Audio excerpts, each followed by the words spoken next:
We are here watching Lenny do funny tricks with his hat in the, was it the Research Institute? The Institute of Natural Philosophy. This is, I believe, where there might also be some more of those enigmatic pages here, actually. I need to make sure to look for sparklies. This is where some continuance quest is that is recommended we do, I think. Not entirely sure where exactly.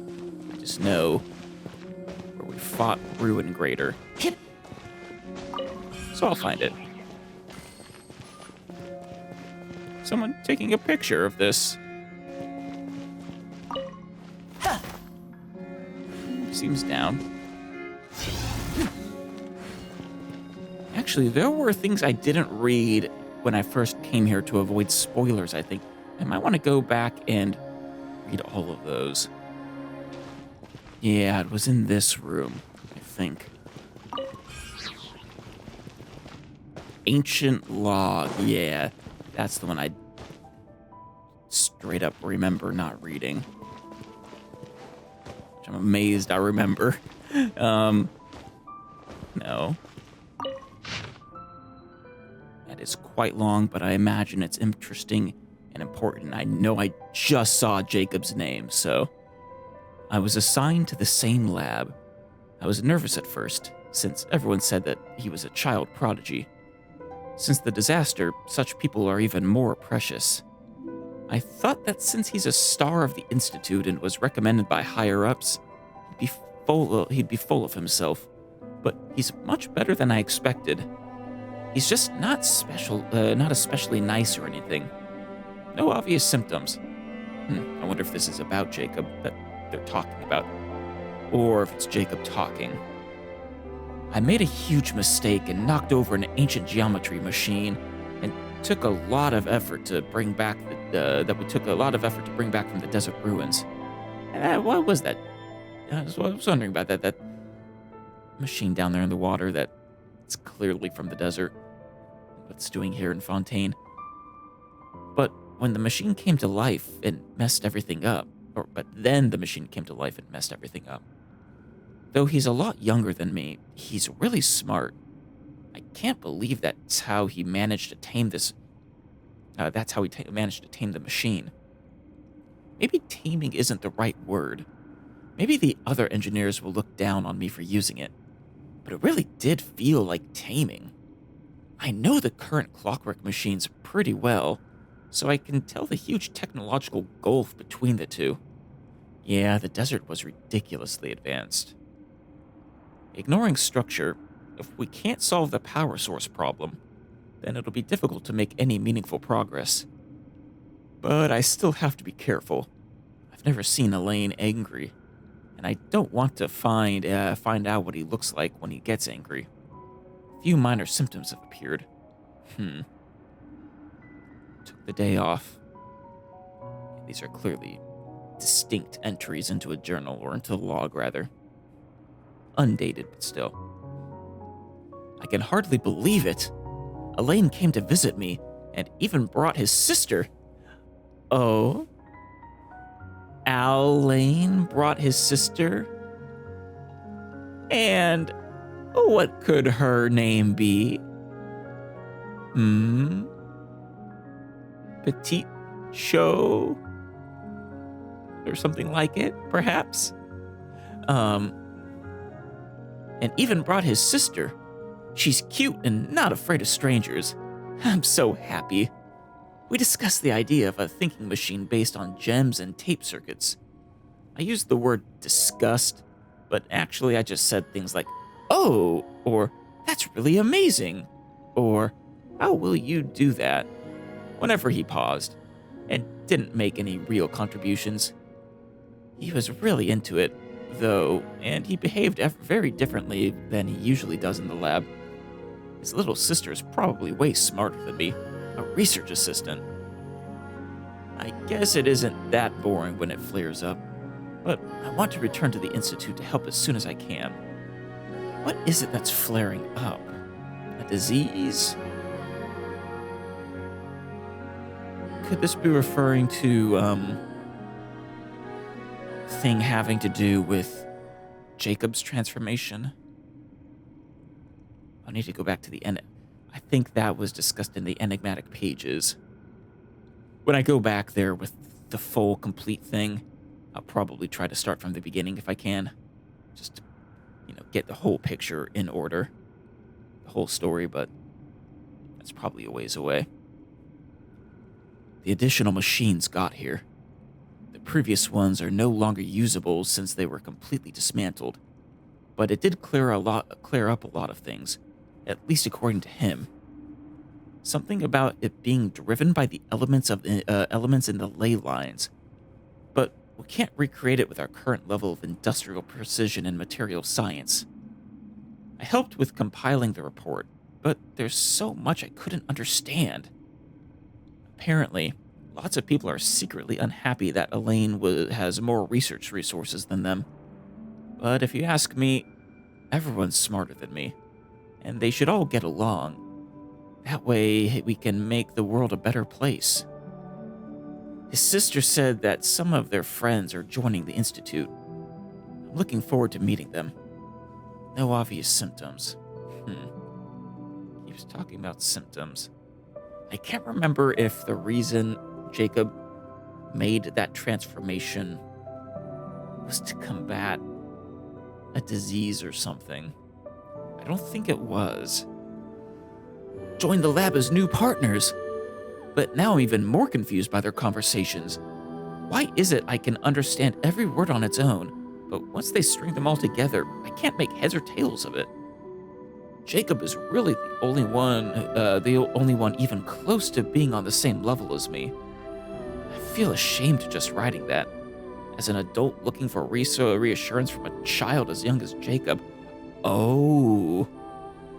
So Jacob is still a young child at this point. So still a ways away from his transformation, I think. I'm pretty sure that started after he became an adult. A child as young as Jacob.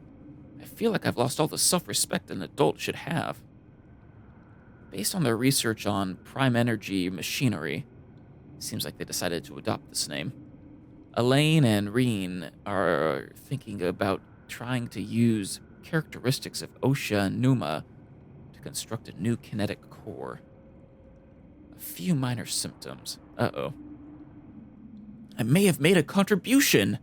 Well, maybe. I went on a picnic with Elaine, his sister Reen, and Jacob. It was technically supposed to be field research, but the idea came from Elaine's sister and me. We thought they didn't have any life at all outside of their research, so we asked the Institute's director to arrange something. Petrichor is quite boring, but the scenery is quite nice, since you can see the great waterfall. I brought a camera over from the Institute to take photos for them. I hope there are more outings like this one in the future so I can take more photos of his sister especially. Dude, I hope you're getting permission for taking these photos. After all, Elaine is always working and can't be with his sister as she grows up. So these photos will come in handy later when he regrets not spending much time with her. Then, he'll be able to see how she was at different times, and it won't sting so much. It might actually make it sting more. If only my family had enough money for a camera and things didn't go wrong. I'm sure my mom would have taken lots of photos of me. Reen and Jacob like Elaine's sister a lot too. Oh, Reen is not Elaine's sister. Okay. For a second there, it sounded like she was. But no, yeah. Elaine, his sister, Reen, and Jacob. When the four of them hang out, she sometimes acts like an older sister to them, despite being the youngest. It's a really interesting dynamic. Seem to be interested in the ruins and the stone statues here. Reen also mentioned something about a troop in seals.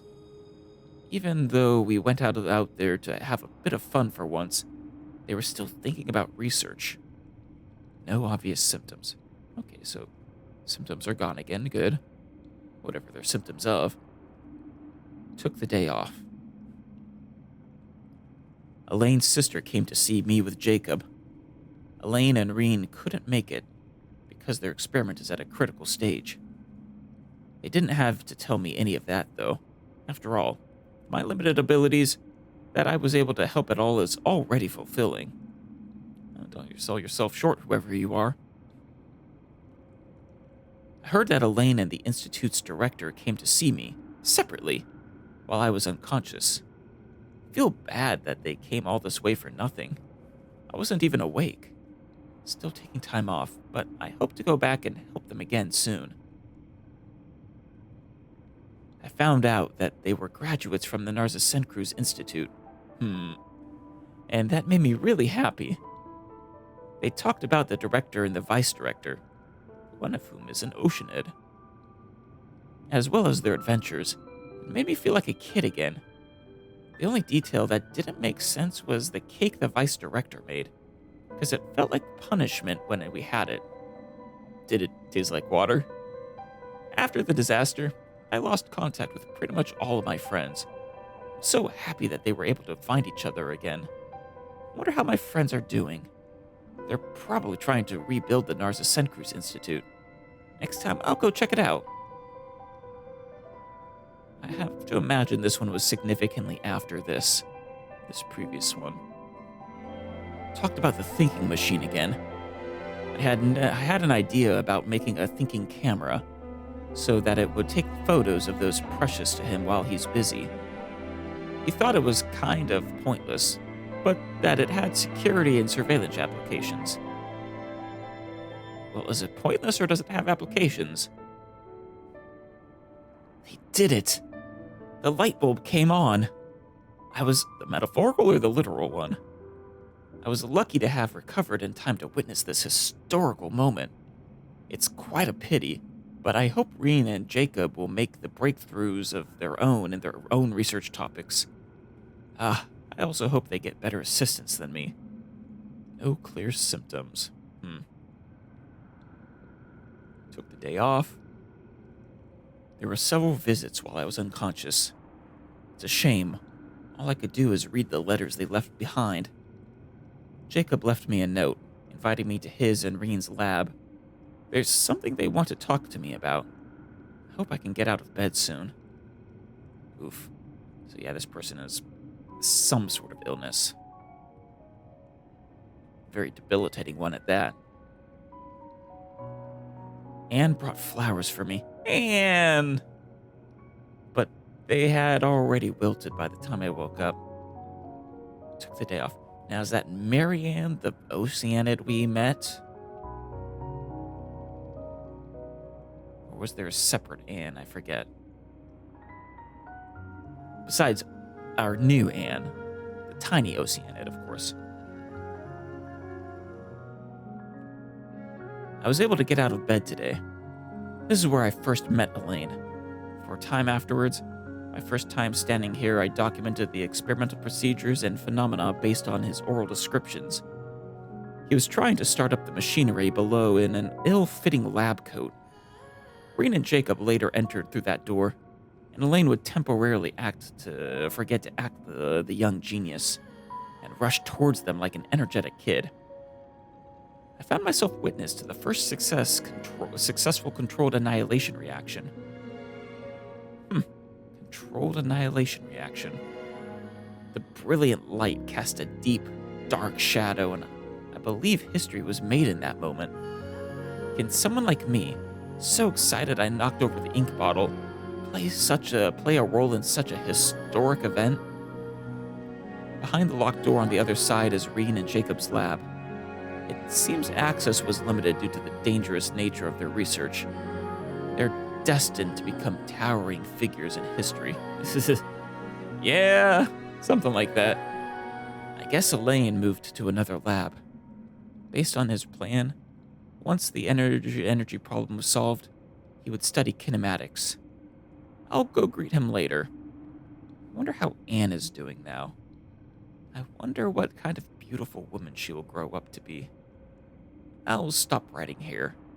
I don't have much time left. Hope everything goes well. Okay, so probably not the Oceanid. Unless she's not actually an Oceanid, but I don't believe that for a second. Anne isn't Elaine's little sister, is she? Second ancient log. Following Guillotine's instructions, the research went well. We've created a clockwork mecha that can release energy. To be honest, we no longer need to call it a clockwork machine, as it doesn't rely on elastic potential. It'll be compelling to see what results he achieves next in kinematics. There's no way old-fashioned clockwork mecha can withstand such power output. Even young geniuses must stumble now and then. The thought of using this sort of unstable energy source is impressive.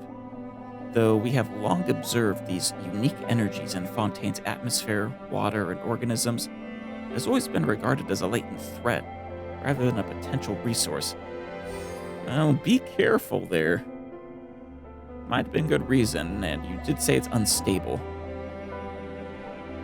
Aren't there a few young geniuses too many nowadays? The director is pleased, sure, but won't someone spare a thought for us ordinary people?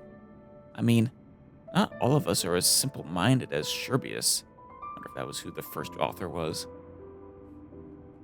Received a very high rating. If the patent were to be granted, the potential financial gain would be considerable. However, I've decided to decline the opportunity, because the machine was practically all Guillotine's work, and I can take no credit there. My family was quite angry about it, but as an engineer, one must have at least a little dignity and self-awareness. Still making improvements, and output efficiency has increased. I strongly respect this, actually. Not trying to claim credit for someone else's work, even despite potential massive financial gain. Seems to have been specially recruited. That's good. Had he continued that line of research, who knows what horrors he might have unleashed. Jacob, or... At this stage, we have to pull out. The director says everyone will be given a position and research resources after reconstruction. But I'm afraid if it were me, I would use this as an excuse for a major shakeup. People like me won't get recalled anyway. Never mind.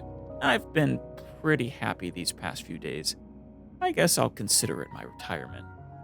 I'll go to the city and open a small workshop, repairing watches for folks, cameras too. Right. I'll see if I can make a waterproof clock. With the way things are going, I might make a killing in the future. The rising sea levels.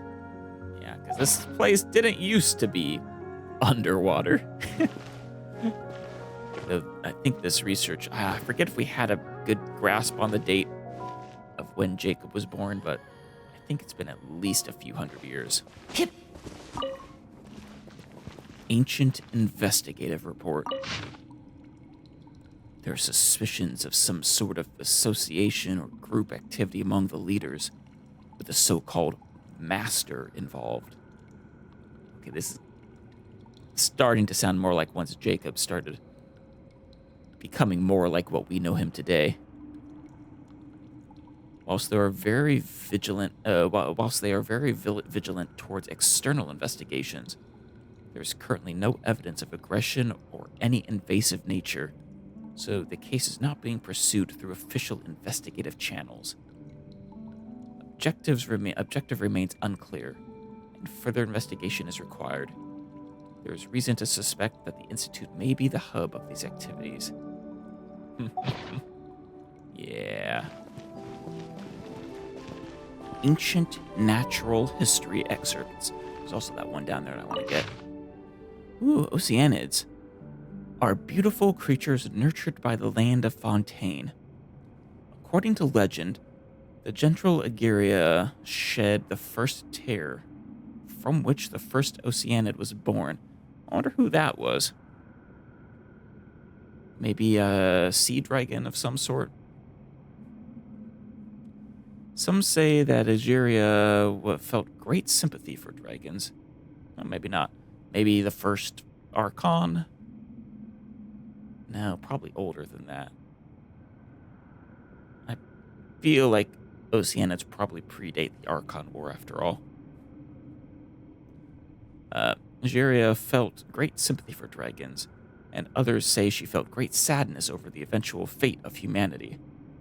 Now, all that we have left is a metaphorical representation whose true meaning remains unclear. The lizard's bones dissolved into mud, from which swans emerged. Swans? The newborn Oceanid was bestowed with the task of comprehending all forms of life, to seek an understanding of the diverse array of species, and to love every creature. It emerged from the sea of life, possessing the power of metamorphosis. Nigeria wished it to use this power to etch the essence of living creatures into its being, and it gradually developed a yearning for life. Once it gained enough understanding of humanity, it shed its first tear upon the earth. We've used she to refer to the first and her lineage ever since. This is the origin of Oceanids. Damn. What if the obsession or desire to etch all life into their very essence is why they create mimics that take the form of various creatures? A small addendum. Perhaps you believe that this kind of document has no scientific value. Asserting that physical evidence and records suggest that the origin of Oceanids predates Egeria and the even earlier realm of Remuria. And you reckon that only evolutionary diversity of forest pigs, field tracking research on geographically distinct forms, counts as genuine research. I have no thoughts on the matter. So I have a question for you. Do you dare to explore our own origins? The gods unleash thunder and anger, and goddesses cry oceans in sorrow. These things are real. You're having me actually doubt you with this addendum. Is there evidence of this story, any historical or documentation or otherwise? Or is it just a myth? Oceanids display considerable disparities in cognitive capacity, partially due to differences in lifespan resulting in very different levels of experience and knowledge regarding the world. But substantial individual variation in the Oceanids themselves also contributes to this phenomenon. Some Oceanids are simply too obtuse to complete tasks related to the continent's water systems and are thus confined to Fontaine, where they assist in soothing human emotions. When you say they're confined to Fontaine, as in they're not allowed to leave or incapable of leaving. The increase in the number of Oceanids, we've previously considered breeding, proliferation, and reproduction, but none are suitable terms, does not require any pairing off or matchmaking. After gaining sufficient understanding and emotion, they approach the Hydro Archon or an elder for permission to claim, a thing, which results in their division into little Oceanids. This thing is highly abstract, and in order to make its name more comprehensible to humans, we've referred to it as a helix split. However, what it is exactly remains unknown.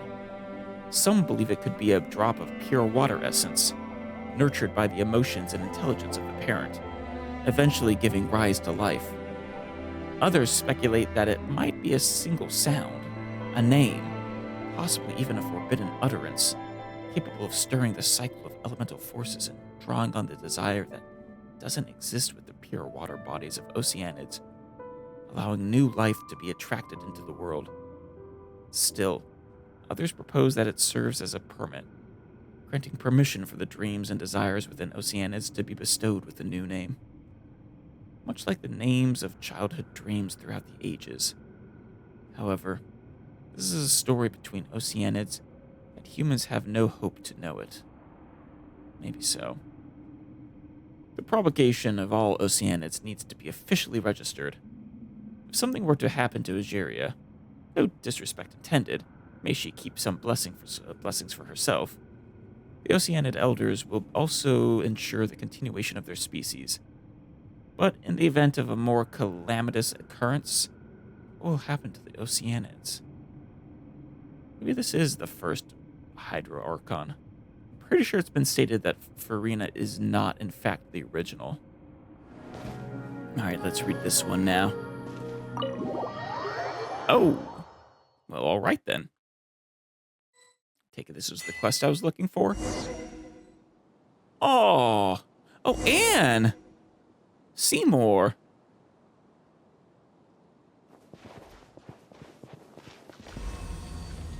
Oh, it's so cool to see this. The bell. Maybe. It might be a different one. Oh, it's beautiful. Damn. I love seeing this at its height.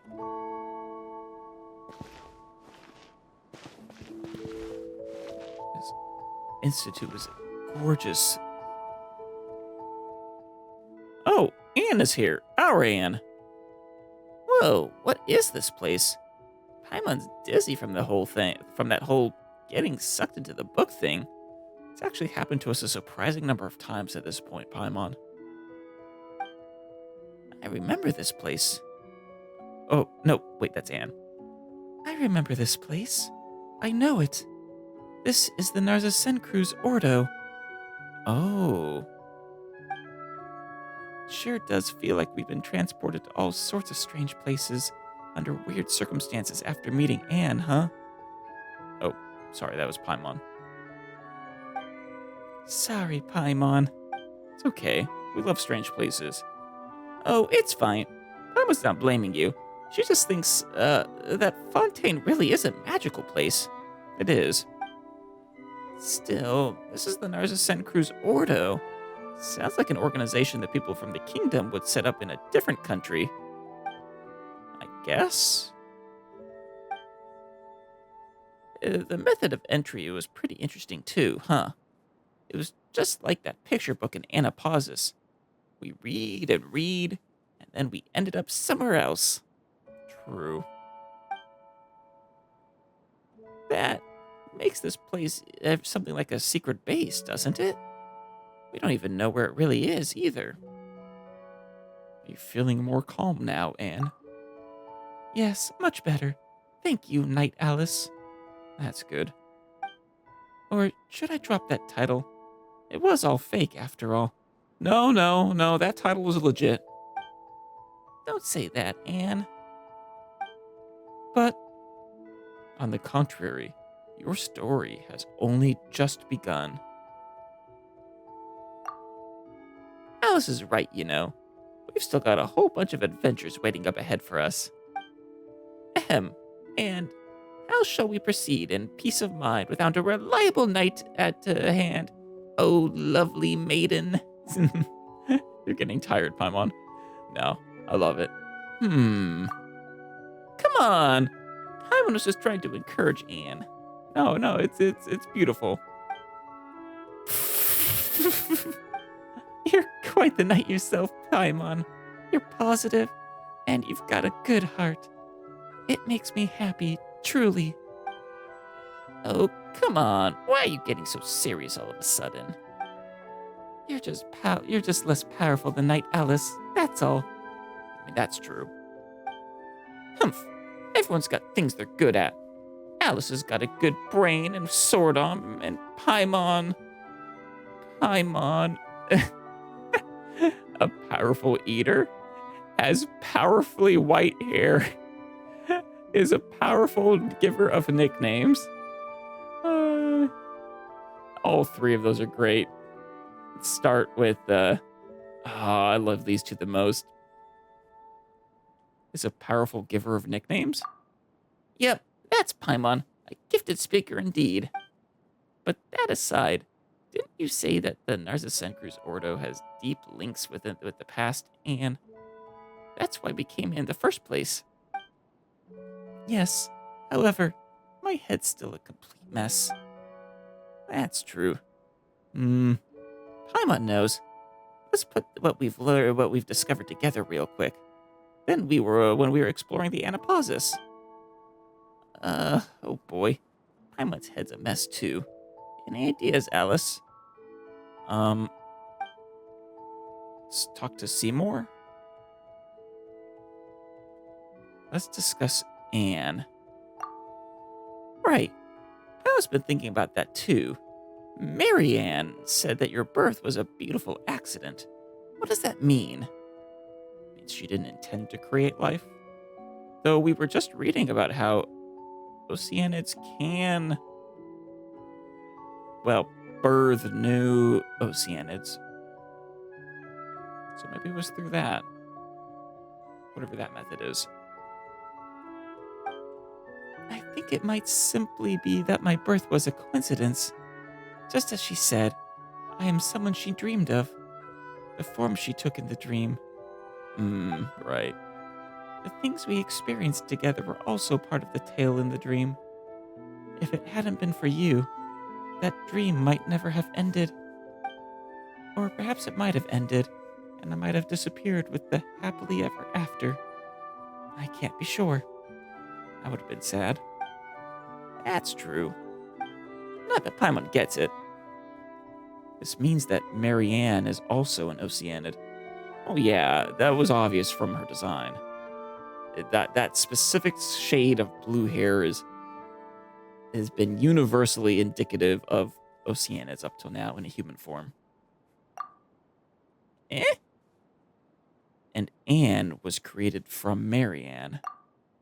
There was also an Anne in the past, who I'm not convinced is the same as Marianne.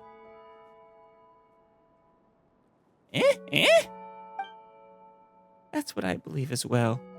And if that's the case, the things I remembered during our journey should have been her memories. Or so I'd think. Your knowledge and experience cannot exceed that of the main body. But when you met her, you also became your own entity. Found a main body to restrict and control you. So, become the master of your own fate. Her last words to me. Oh, okay. Paimon gets it now. So that means that Peticho, Al, and the others are creations just like you, right? They were. I believe that to be the case, yes. In that case, who was Marianne really? This name is very familiar to me. Yeah. But I cannot recall why. It's like some part of my body has been frozen. Any other thoughts, Alice? I don't know. I'm curious about the frozen. But discuss the Narzasenkru's Ordo. Alright. I now have a lot of thoughts on the matter. Memories and emotions. When those two children brought me here, it was a lovely place. Everything was new and shiny, just as before. Wait, do you have Mary Ann's memories right now? Am I understanding that correctly? It was a lovely place. Everything was new and shiny, just as before. They were vibrant and excited, like the sunlight shining on the water. They told me that this was our new home, and that they brought many new friends, that everything could be like they were before. But it wasn't. But later, they changed. Some things stopped being the same, and the people here changed too. Though the Narzasenkru's Institute of old did not have sunlight, it was very warm. Yet this place grew even ever colder. And then... Anne. What's the matter, Anne? Anne looks like she's in pain, Alice. No need to push yourself. I'm sorry, Knight Alice. As for the rest, each time I try to recall it, I grow very frightened. Oof. And very sad. Yikes. This is the best I can do for now. It's okay. I can sense that many terrible things happened here. I can sense many emotions, rage, terror, but also hope, trust, and admiration. Yeah, this place, I don't know, I love seeing it in its heyday. Obviously, bad things happened here. It was abandoned, and, well, that could have been mostly due to the water rising, but the logs we found gave me the vibe that something was off. But all of them make me feel a strange sort of pain.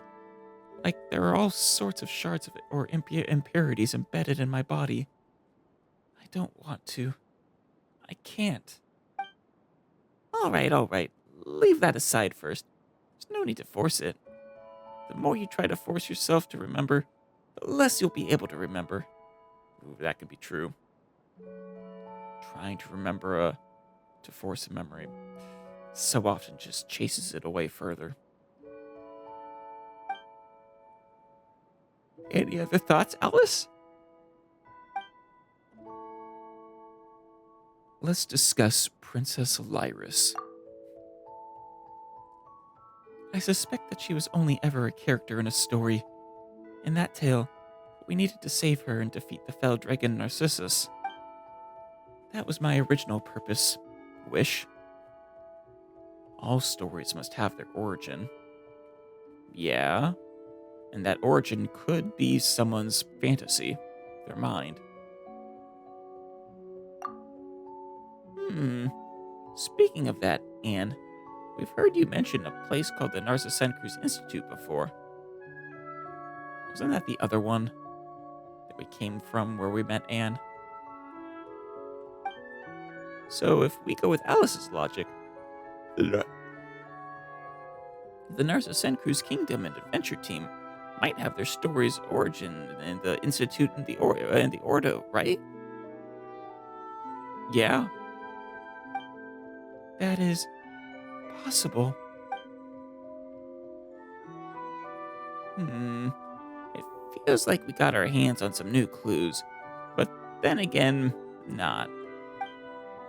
Actually, I've recalled something else. I've seen terrifying sights. The primordial waters, the amniotic fluid of the world, and its placenta devoured to the last. The hell are you talking about?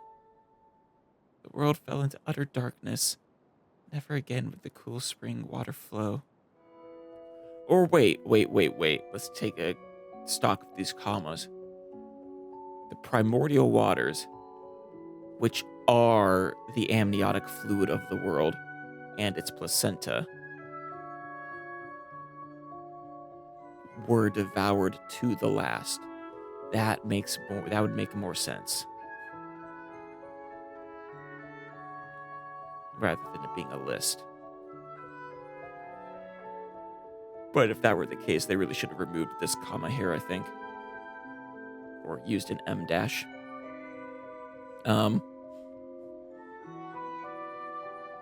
The world fell into utter darkness. Never again would the cool spring water flow. I saw that once. Or perhaps I saw that in the future. Well, you said the primordial waters? We've seen some of those, I think. Unless those ones we saw had a different name, but I think those were the primordial waters. They are mostly gone, according to Nouvier. But they do exist still. But wait a second. What are you talking about? The past or the future? I don't know. Sorry, and thank you, Knight Alice, Paimon. Eh? Come on, it's fine. We said we were going to help you. We did.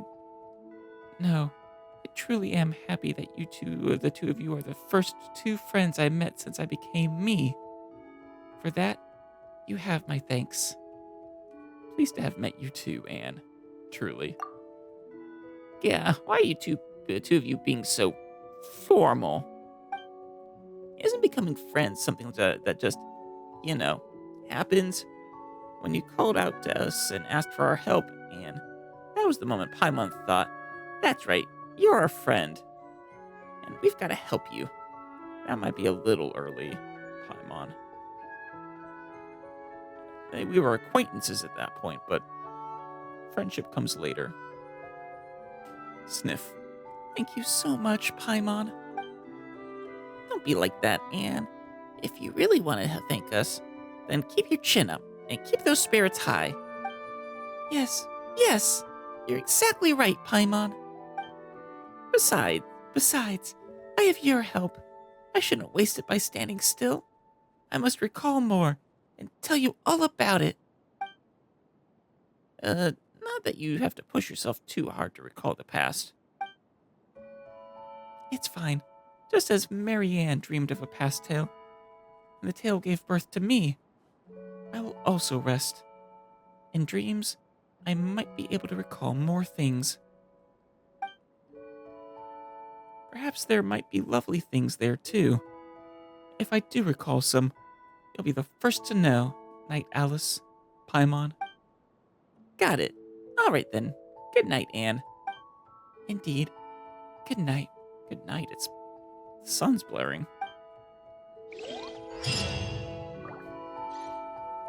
Oh, that was the unfinished story.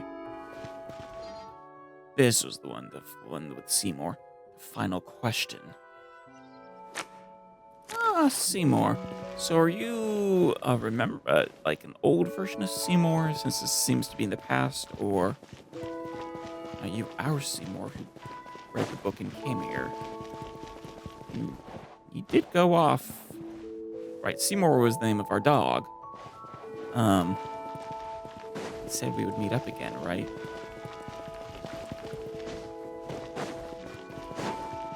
Oh, hey, Anne. Ooh, an enigmatic page. Anne.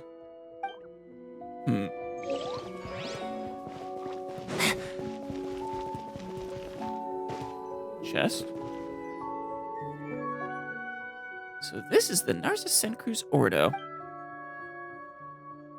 Recording.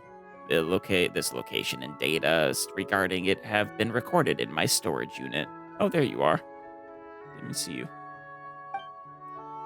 We've been here before.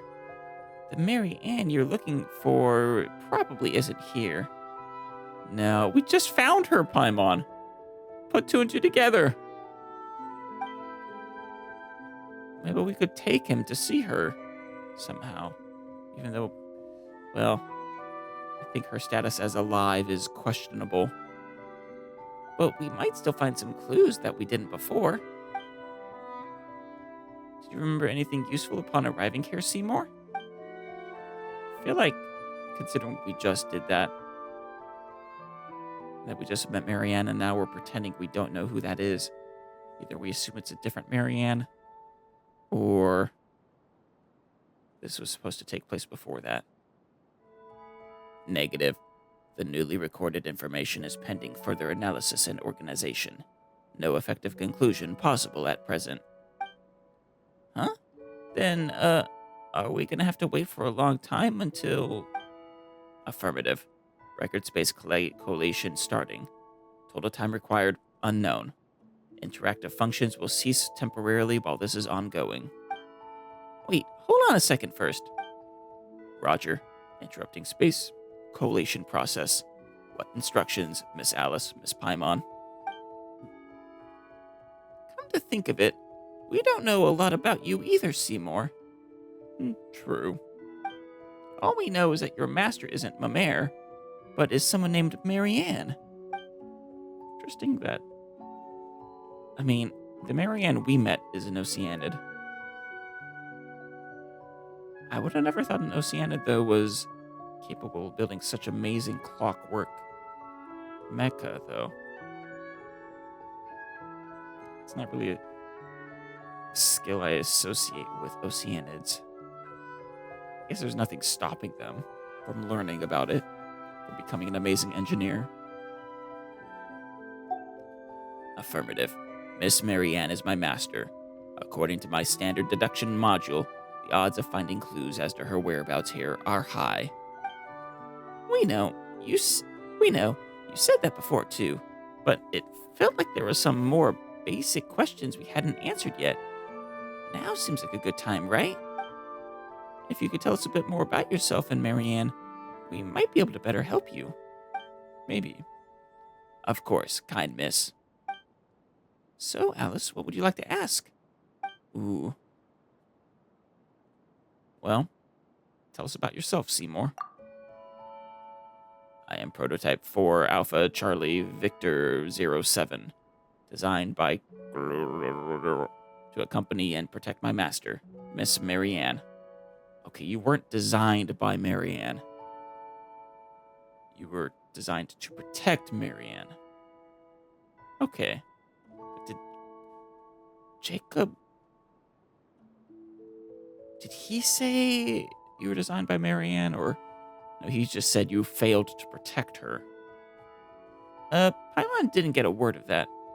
Not a word? There are at least 13 words you should have been able to get there, Paimon.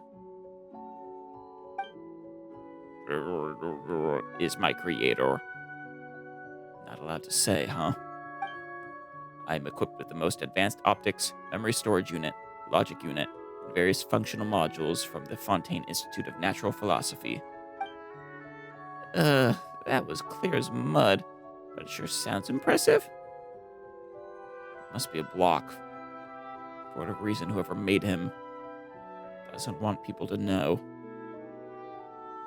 The more impressive the equipment, the harder it might be to fix once broke.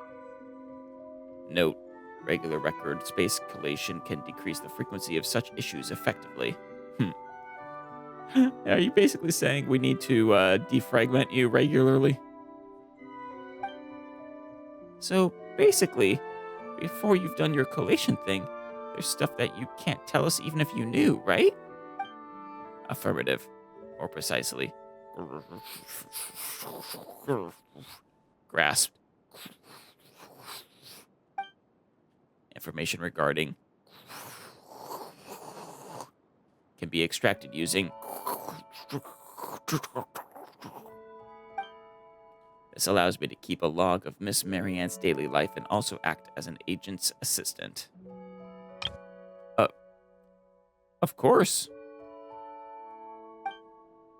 Are you serious? The important bits all got cut off. What's an agent's assistant? Yeah, but Paimon, give him time. An agent refers to a member of the Marechaussee Phantom who undertakes investigations. Oh. In this context, assistant refers to Seymour, prototype 4 Alpha Charlie Victor 07 itself. So, Marianne was a Marechaussee Phantom agent? Affirmative. This doesn't congrue with the details I already have. Damn it. I guess there's no rule that Marechaussee Phantoms have to be Melusines, right? Wait, if that's who she is, wouldn't looking for official records help us find her faster? Why'd we need to come here? Good point. Miss Marianne's role as an agent was not publicized. Additionally, the case she investigated has to do with... It is performed at the direction of... As such... Damn. Well, Paimon is right. The important bits are, for the most part, missing. Ugh, Seymour, you're breaking down again, aren't you?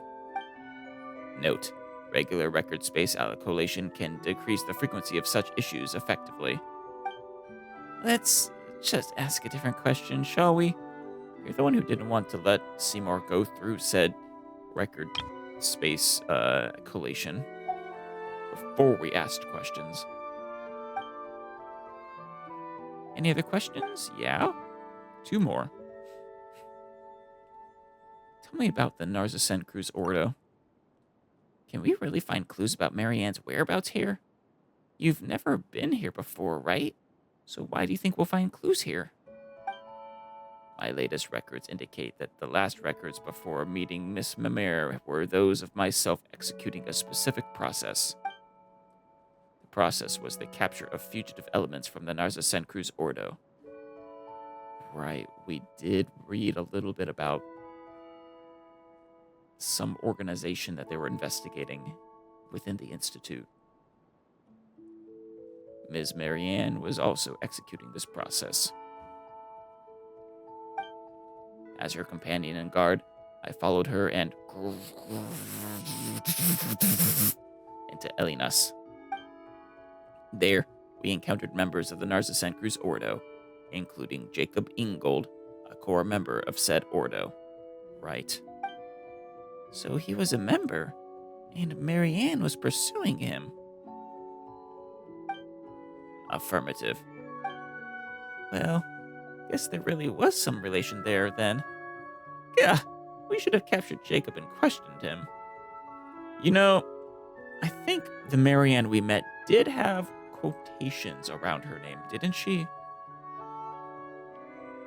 No. No, she did not. Damn. Okay. So probably the same Marianne, then. But she wasn't a member of Jacob's group. And if I recall correctly from what we learned at the other place, she was vice director or director of... That one was the Narza Cruz Institute, I think. If not, she that location, whatever it was called. Well, guess there really was some relation there, then. Yeah, we should have captured Jakob and questioned him. Easier said than done, Paimon. Paimon wonders if he'll come back here. If we ever meet again, we're gonna have questions for him. Well, once again, easier said than done. He doesn't seem like the sort who will simply answer questions if asked. If all else fails, we can just, go good cop, bad cop on him. Who gets to be the good cop? Who gets to be the bad cop? There's gotta be some way, or else we're stuck waiting for Seymour to recall stuff. Right. Honestly, I think Paimon would play a pretty decent bad cop. Not in that she'd be intimidating, but it'd be hilarious and adorable. You mean when I complete my record space collation, Miss Paimon? Those things are basically the same. You are so impatient, Paimon. He said we don't know how long it'll take, but probably less time than trying to track down Jakob and capture him and make him answer questions truthfully. Any other questions? Tell me about your latest records. A fierce battle against the members of the Ordo broke out within Elinas. My storage unit encountered an error due to massive trauma. We must foil the Ordo's plans. To that end, Jakob Ingold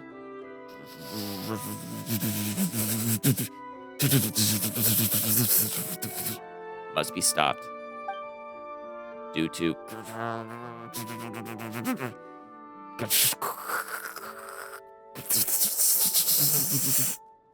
Miss Marianne.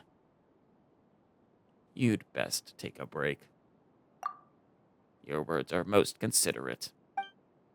Seems like we're gonna have to wait for you to do that collation thing, Seymour. Yeah? But whatever the case, Jakob was trying to do something bad inside Elinas, while you and Marianne were trying to stop him, right? Affirmative. Your summary is overly simplistic, perhaps, but it is basically the truth, Miss Paimon. Right. If we only have this information, finding Marianne might be somewhat difficult. But this is the thing.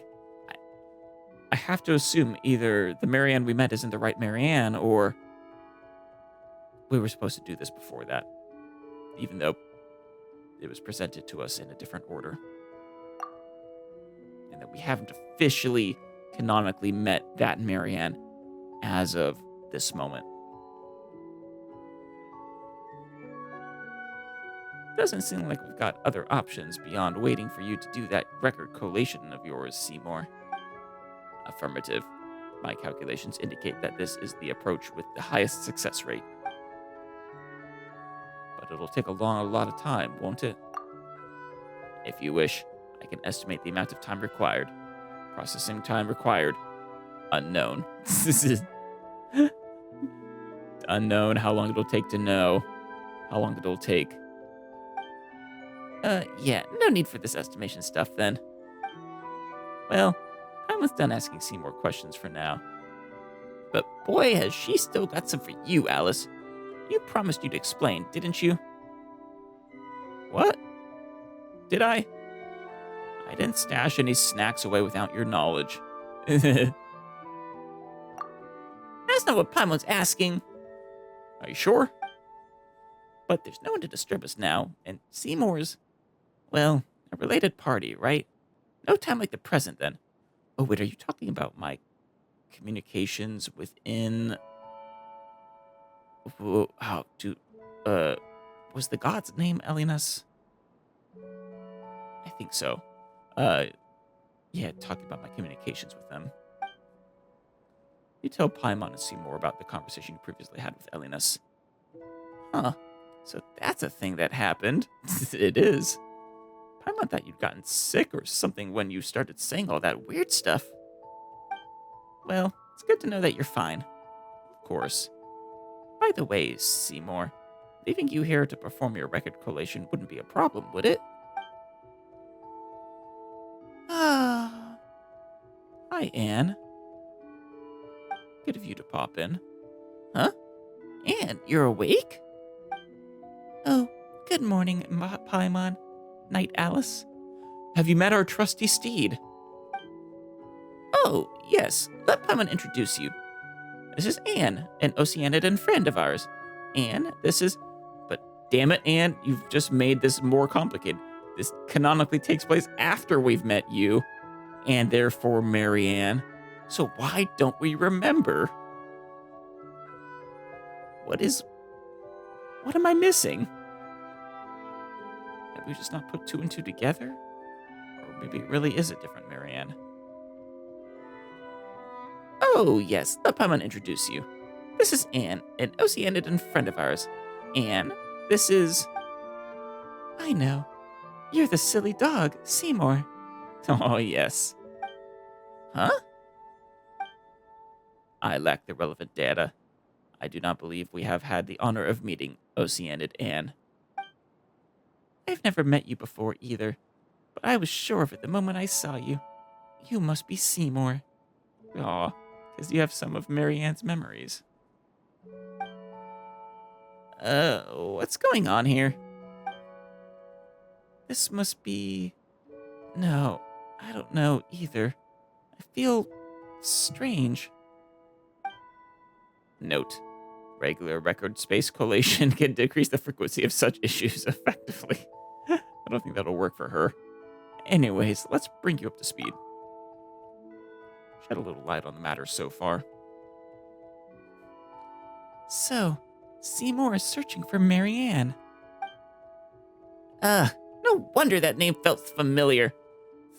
Thank you. God, that was infuriating me. I was like, what? Am I going crazy? Am I taking crazy pills? Felt like Will Ferrell and Zoolander. The person Seymour mentioned and is looking for is also named Marianne. Note. Regular record space collation can decrease the frequency of such issues effectively. I mean, yeah, I didn't remember the name when I first did that quest. Sure. But you guys don't have that excuse. Hey, Paimon's head with you, you silly dog. According to what Seymour said before, it can't be the same Marianne, right? The timing. And now we've wandered off into my other train of thought. Damn it, Paimon. Based on your statement, may I deduce that you have met someone named Marianne in the past? or perhaps read or heard about such a person from sources apart from myself. Yes. Well, that was her name, that's for sure. You know what? Let's do it like this. We can call the Marianne in the Anapausis Marianne 1. And the one you're looking for, Seymour, can be Marianne 2. What if they are the same? Negative. The Miss Marianne I am searching for is of a higher sequential priority. To prevent confusion, she should be Marianne 1 instead. You know what? Fine. Huh? Or, huh? Why don't you look at it this way, Seymour? 2 is bigger than 1. Doesn't that make it pretty good too? That is another way of thinking about it. Your claim.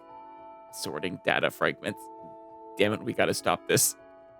Looks like he stopped functioning again. Silly dog. He is a silly dog. Adorable. Oh, Paimon didn't think you had any mean bones in you, Anne. But you sure do. I wonder if Seymour was actually made with that perpetual, or, the energy source that was being discussed in the logs we found, rather than traditional clockwork mecha. Would explain why he's more advanced. I don't know why, but I suddenly felt compelled to do that. Preliminary data fragment sorting complete. For the following 15 reasons, Ocean and Anne, I assess that your perspective is illogical. Firstly. Oh. All right. That stuff doesn't matter. Come, good doggy. Sit. Understood. It actually said. Good, Seymour. Why? If you sit, you'll be able to improve photo-taking stability, right? True? Yes. Do you need to take a photo, Oceanid Anne? I'm equipped with the most advanced optics from the Fontaine Institute of Natural Philosophy. I can. Oh, there's no need, but thank you. I love Anne. Understood. Wow, Seymour's getting played left and right over here. Do you want to go to the Anapausis, Seymour? Yeah, that way you can meet that Marianne and see if she's the one you're looking for or not. Though I'm not sure if we can actually reach her again. What you say makes sense, Paimon. Affirmative. A reasonable suggestion. Well then, let's go. Actually, Night Alice, Paimon, I don't think we'll need to trouble you this time. I can show Seymour the way. Are you sure you'll be fine? Yes, I know Seymour's very reliable. He is. A good pupper. That's right. Let's meet up here later, shall we? There we go. Final question complete. Ooh, that key. I know where that goes. I saw that door earlier.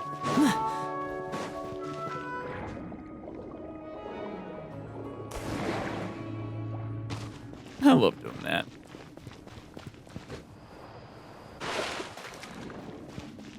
Right here.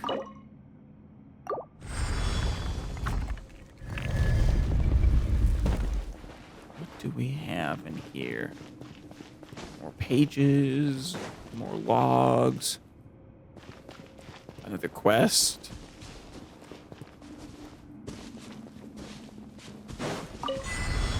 Study in Sable. Actually, is this just a shortcut? Oh no. I haven't seen something like this in a while.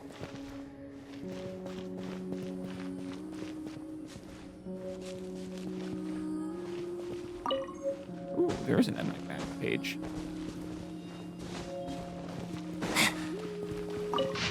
Ooh, another ancient log. Hold that thought. Ooh, another one. Bunch here. Do I dare touch it? straight out of the abyss. And now I'll make it all disappear. Just kidding. It's not hurting me, at least. Yeah. Alright, log. Ancient log. Anyway, when it comes down to it, our research directions are different. So, I applied for a new research lab with the director, but there's nothing for it anyway. Elaine is incredibly intelligent, but he only trusts himself and doesn't trust our observations or accomplishments unless he reaches the same conclusions through his own calculations. Well, it's okay. Since Elaine is making the world a better place in his own way, I trust him. Because this is the world that Anne lives in. Aw. Even though the Institute is full of people, I don't have many friends besides Carter. And that... yeah, the fact that they call her Anne, I do think Anne was separate from Marianne. I remember there was a little girl described in one of those stories we read in the other place. That I was speculating that Anne, either our Anne, or Oceanid Anne, was either her or based on her. Obviously she's not her. She's an Oceanid, born from a dream. But that dream might have been influenced by this Anne. Maybe. Even though the Institute is full of people, I don't have many friends besides Carter. Feels like everyone kinda dislikes us. Rain managed to acquire something powerful to research. Apparently, these appeared after the disaster and are very dangerous for most people. But I feel okay. Maybe my constitution really has gotten a lot better. Could this be written by Jakob? I helped Reen out. When I visited him, I found out that he also attended Narza-Senkru's Institute. Oh no, this could be from the original person we read too. It says his constitution has gotten a lot better. Could mean he's less sickly now. Jakob, once they started that research, also started improving. When I visited him, I helped Reen out. When I visited him, I found out that he also attended Narza-Senkru's Institute. We didn't tell him about the vice director abandoning us, or it would have made him sad. If only he could have helped, we could have helped him just like I was helped. The vice director was, I think, the position Marianne had, which makes it curious. She doesn't strike me as the kind of person who would abandon someone. Perhaps it wasn't by choice. After discussing with Reen, he finally agreed to give it a try. He said since it's dangerous, everything needs to be made clear to Carter, and he must make the judgment himself as it concerns his own life. But if it's successful, then he'll survive just like I did. Maybe, yeah, actually, that leads me towards saying this is written by Jakob. And if I remember, this is the stuff from Elinas, right? Probably. Nothing we can do about it right now, but lasted here all this time.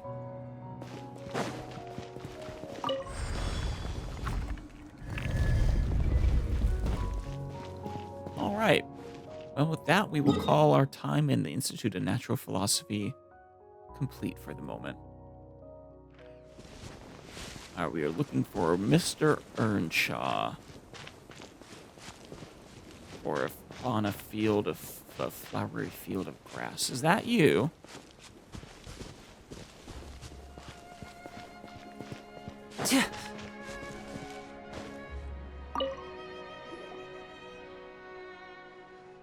Villains! You recalcitrant villains! That's right. Run far, far away, to the other side of the mountain, to the city alleys, and make sure I don't see you. Whoa, what's going on? Humph, Nothing serious. Hero ran away again. It happens all the time. Just say the word inspection, and off Hero takes. Who? This time, Prince and Princess fled too. These like pets? Had I not tripped when taking care of the flower field previously, leaving me with a yet unhealed leg injury. Dealing with those three rascals would have been easy. Are you mountaineers? If you'd like a place to rest your feet, you can sit a while in the house. I shall treat you in a bit once I have brought those three rapscallions back by the scruffs. Oh yeah, gotta be cats.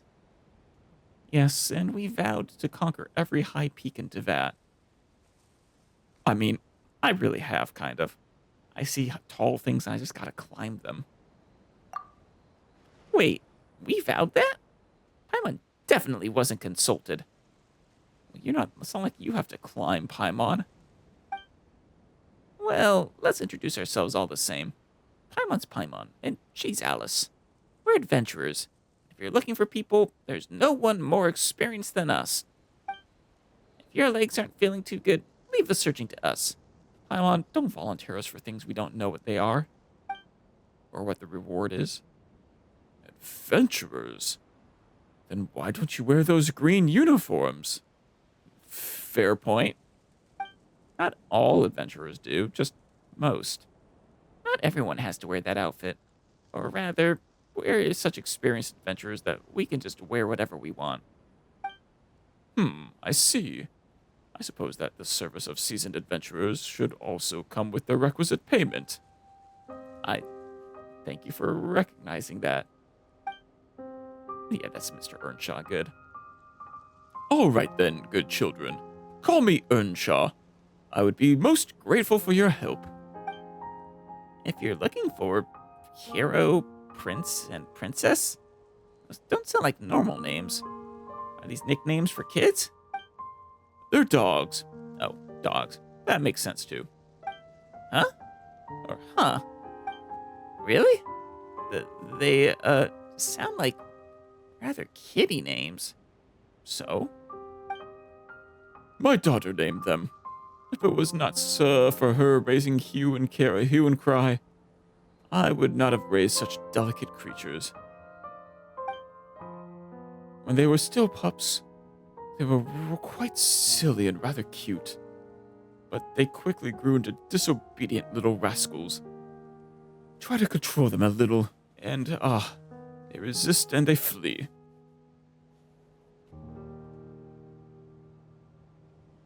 Yeah, that's a problem.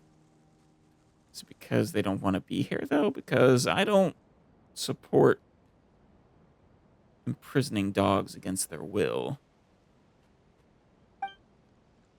They don't go very far, of course. Okay, so they just like to roam a little bit. But one does need to retrieve them all the same. For a hero to fear something like a tooth inspection. What a joke. Will they come back once they get hungry?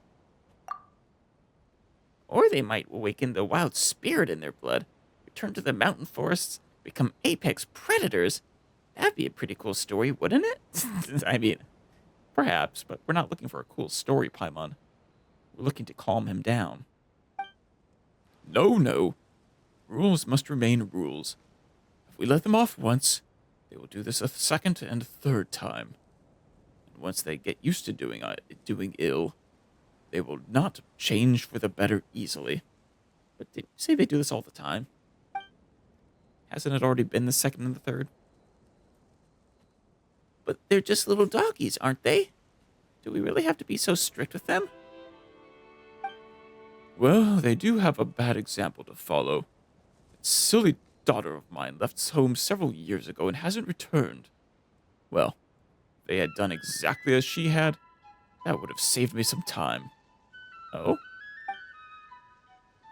I wonder if anyone we know. But if she were to return and find her precious dogs, whom she raised hell just to own, gone, she'd bawl for all she's worth.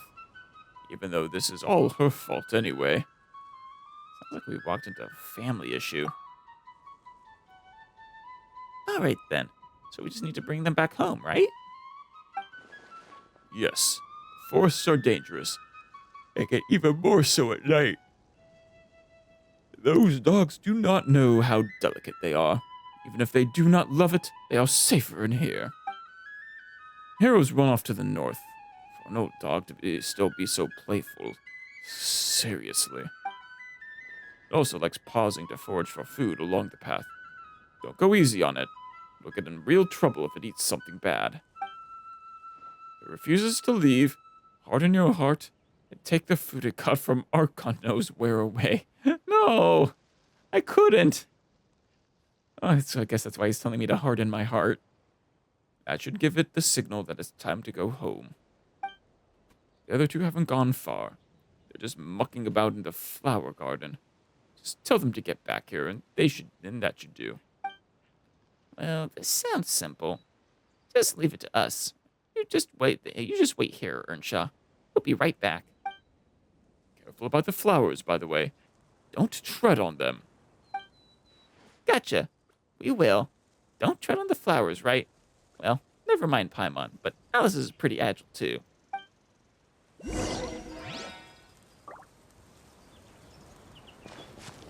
If we tread on the flowers.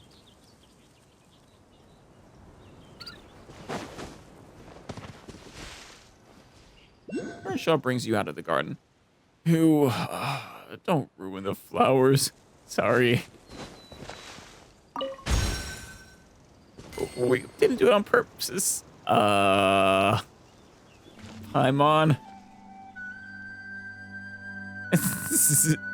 I hate to break it to you, but, I kinda did do it on purpose.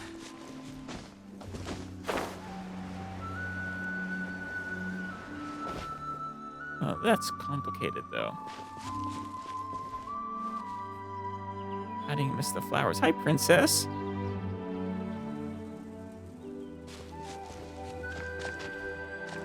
Good doggy. Playtime's over. Time to go home.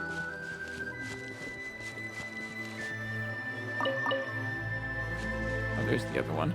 The top hat. Must be Prince. Hi, Prince. Time to go home. No. What? Prince can go in the flowers, but not me? That's some BS.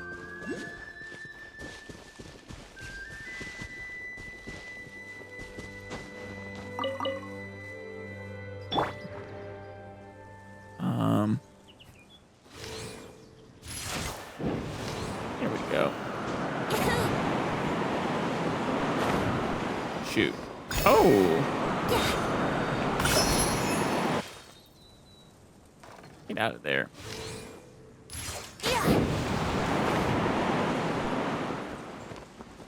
Nice and high. You're where Prince was now. Go on, princess. Get on home. Don't go running off again. I believe he said north. How far north, though? By north, not that way. That's west. Oh, sorry. No, there's more trouble. Flample. Slow down, but you really watch our steps. That one actually was an accident. Oh, wait. Maybe she was further west. You said north, dude. That is not north. Ooh, another one. There you are. But you hold on. Yeah, it's got some food.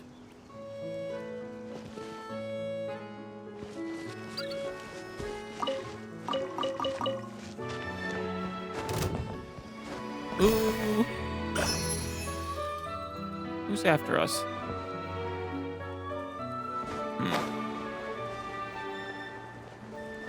Strange.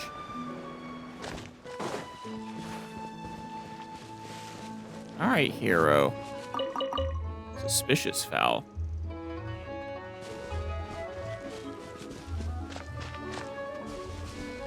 Where do you think you're going?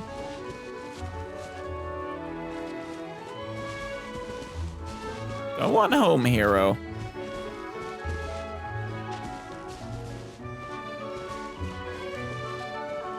You little scamp, aren't you?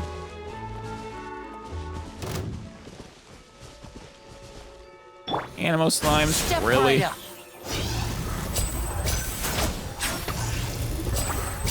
Yeah. Really think you stand a chance? Yeah. Ah.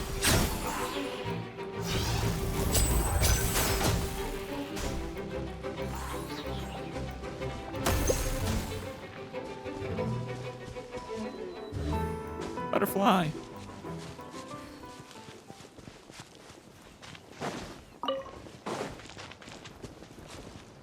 Oh, we actually are guiding them back, too.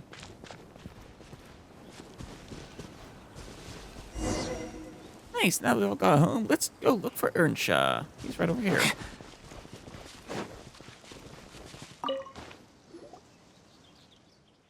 I thought this would be easier. Who knew they'd be so capricious? Well then, children. I hope you now understand. I'm not a child. Now understand that the more capricious they are, the more we need to teach them the rules. Well, at least we at least remembered not to tread on the flowers. That's just a straight up lie. Looks like we need a few rules laid down just for you, Paimon. Come on, Paimon's not like that. Nor is she some kind of disobedient pet. Well, if you're tired, so rest here a while before going. Come, have some of this Tass's ragu. Or ragout. I just made while you're at it. Ooh, goodies! But, oh, we shouldn't. This doesn't seem right. Come now, do you not trust my skills? I would not speak for other dishes, but I'm very confident in my ragu, at least. No, I was wondering if this would count as not following the rules or something. Labor deserves a reward, so this is what you are owed for your efforts. You need to eat to keep your strength up, after all. You are adventurers, so you'll need that energy all the more. As for your payment, for the official commission, I will give it to you later. I believe the guild's rules indicate as much. What, that you're allowed to pay us later? In that case, don't mind if we do. Traveler got excited. To enjoy some ragu. Well, it's not exactly a masterpiece, it warms the soul. A meal after some honest work always tastes especially great. And the ragu was, well, it had a real homey feel, eh? Well, the ingredients and the method of cooking were nothing quite curious. It sounds like an insult, but I'm not sure. Yep, it was normal, but tastes really good. Oh, man, just a weird way of saying normal, sure. Of course. Even my silly daughter has not but praises for this dish. Just a whiff of it would send her running to the table, putting all her complaints aside. But she's very far away now, and I fear she can't smell my ragu any longer. I'd wager that she's even forgotten the way home, in fact.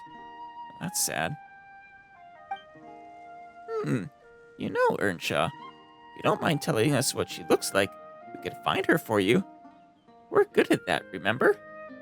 If we meet her in our travels, that is. Ah, you truly are good-hearted children. Not a child. Thank you. In truth, it would not be hard for me to find her. She did get someone to send me some letters previously. Like, the traveler doesn't even look like a child. Most a young adult. But I reckon she doesn't think she's at fault. Why else would she only send letters but not return home? Well, she could be, she could be busy. Incapable of returning. As such, I haven't read a single one of her letters. Dude, read them. In fact, haven't opened a single one. We can overlook the folly of animals, but are we to accept that from a human? A grown woman, no less. Dude, what's wrong with you? Speaking of folly, speaking of which, she hasn't sent any letters recently. Perhaps she's finally grown tired of trying to get a rise out of me. Oh my god. Regardless, I shall not hire people specifically to bring her back. She can either admit fault and return herself, or not at all. Dude, read the damn Jesus. Ah. Okay, if you say so. All the same, thank you for helping to bring Hero and the others back. The payment isn't much, even with the ragu added in, so take both, would you? Thank you. You adventurers often sleep out in the wild, don't you? Well, remember to eat well and dress warmly. Don't starve or catch a chill. My man, read your damn letters. There could be very important things in there. Yep, you take care of your leg too, Erncha. See you. Take good care of yourselves. I'm gonna guess we're gonna run into her eventually, but... Alright. Well, with that, we are ready to continue on with the Archon quest, I think. There's one bit of... that'll be next time. There is one bit of conflicting information. We might want to resume unfinished comedy first. That was the indication, one of the indications it gave me. Maybe it doesn't matter. Well, unless you guys say otherwise, I think I will do the Archon quest next and then unfinished comedy. All right, my good peeps. We are heading into this region temporarily. I'm not sure if this is Nod Cry or part of Natlin, but I am doing this solely for Finchball. And since this is a new area, I want to give you all my first impressions of it. How the hell do we actually get here? I should probably switch my party, but no, this is fine.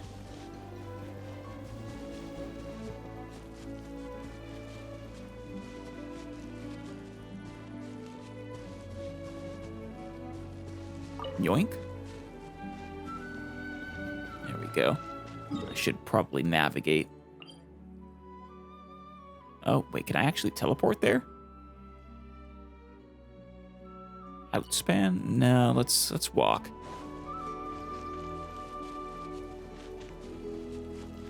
Maybe it is Natlin.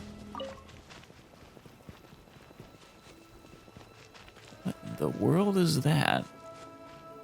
From the distance, I think that's basically where we're headed, right? Yeah. Maybe I should use... Uh-oh.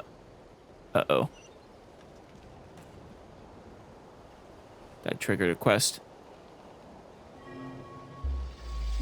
Oh, chosen of dragons, sacred mountain lies before you. Enter the sacred mountain.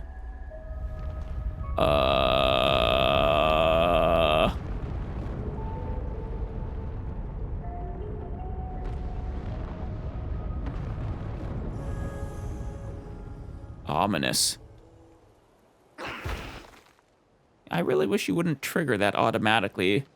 Did the volcano just erupt?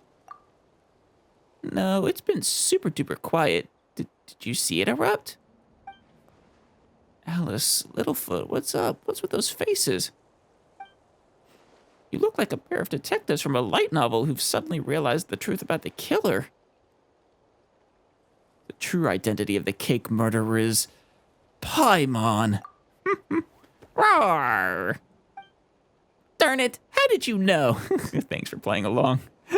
Paimon was certain no one saw her eating Little Miss Cake. Just kidding. Paimon actually stole the blazed meat stew.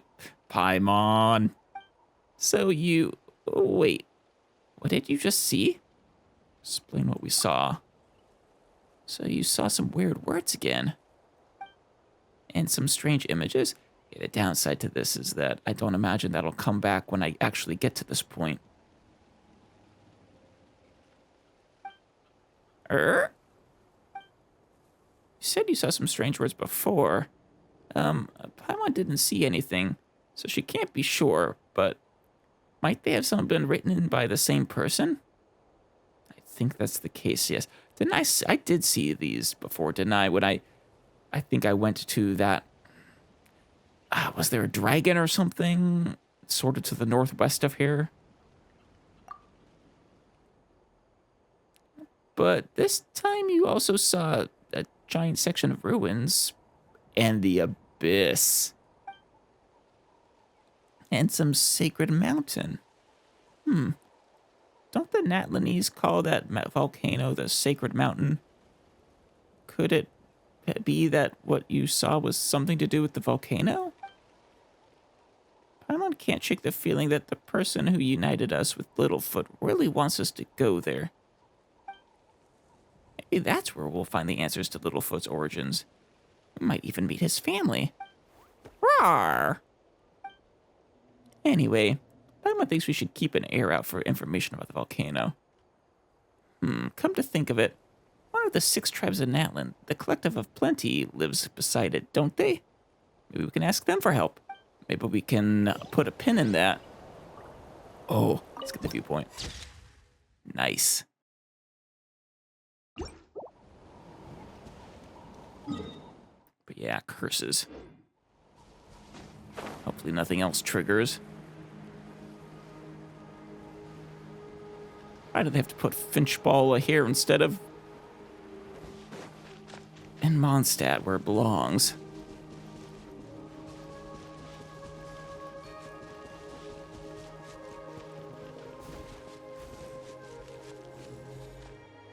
I don't know why I wasn't using her. Try and stop me!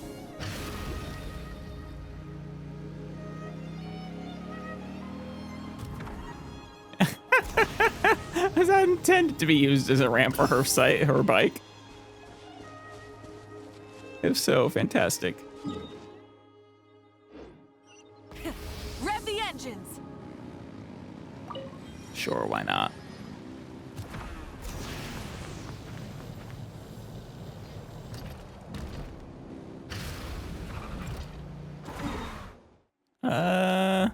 Keep coming this way.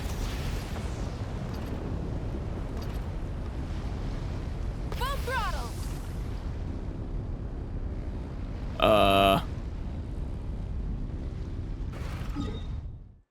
Oh my. That's terrifying.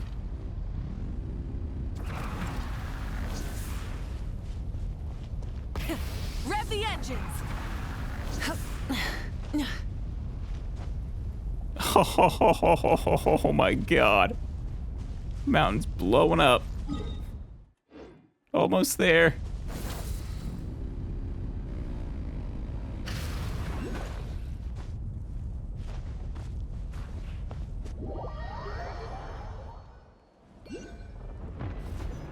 Oh, something on guard. We had to leave. Hello, Vanana.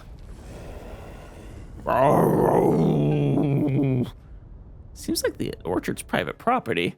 That Tatankasaurus sure isn't letting anyone in there. But... oh, right here. I'll take that.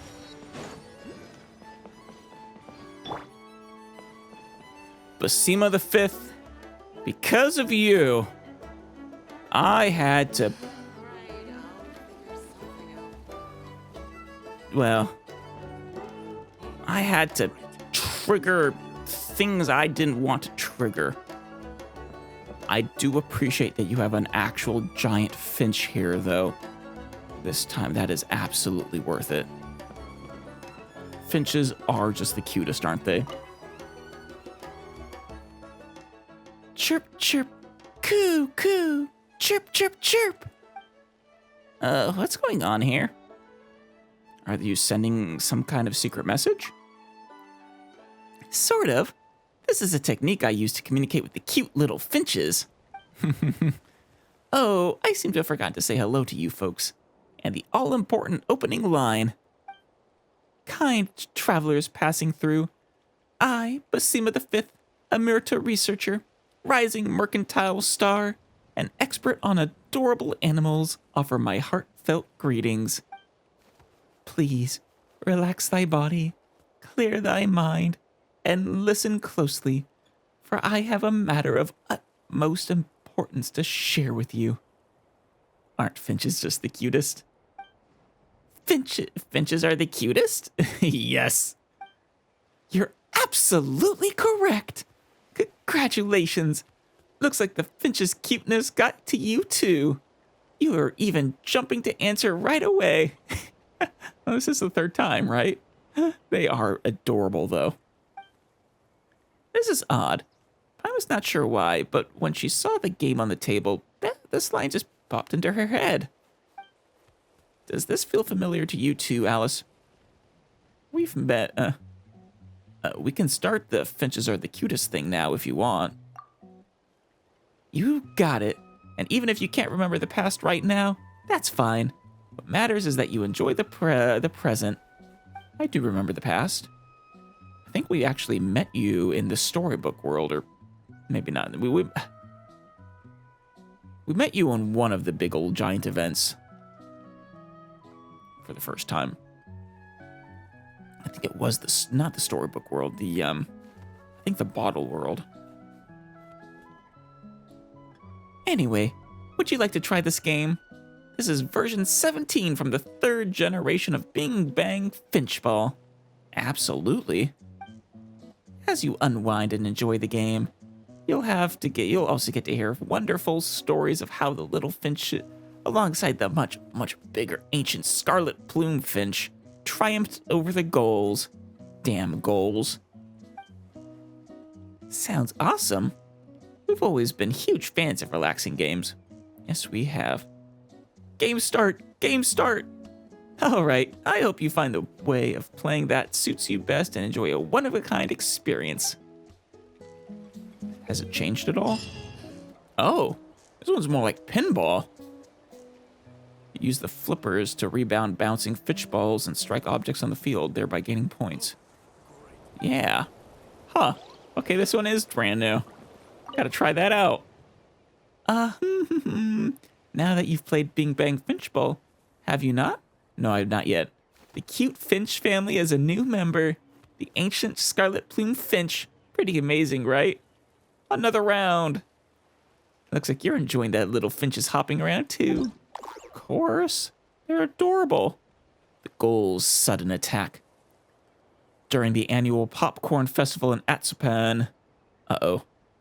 The diligent ancient scarlet plume finches spot a flock of squawking gulls swooping in along the ridgeline, snatching up everything in sight. Bastards. Gotta take 'em out. Chip bandit gull. A chip bandit that flew across the seas in search of fries, having heard tales of Natlan's delicacies. They really will. They'll snatch 'em right out of your hands. They have no shame. While it hasn't found itself any chips yet, that hasn't stopped it from snatching any popcorn at spots on the ground. Okay. But how do I use the bumpers?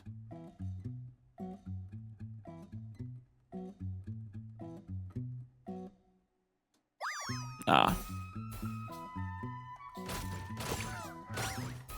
Hey. There we go.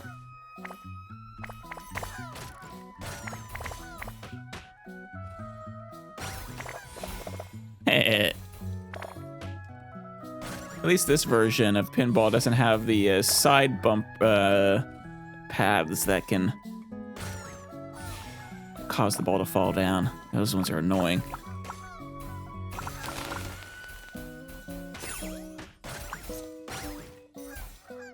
Get him.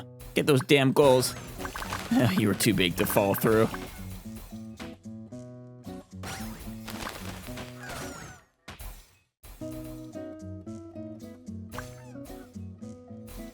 So we just keep doing this for as long as it... No! Ah! Alright. How many do I get? And is there a penalty for losing one?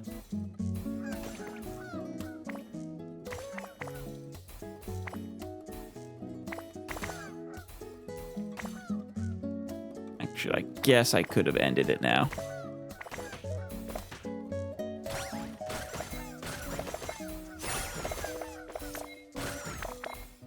Get those damn goals, though. Popcorn bandits, you bastards. Nice. I think we did okay. How many rewards do we get? 50 per? So 400 total, not bad. The popcorn battle heats up.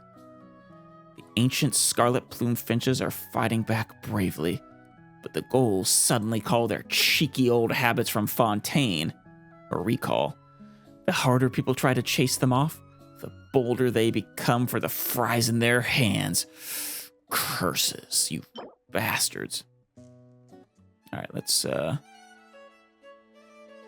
right there. Beautiful.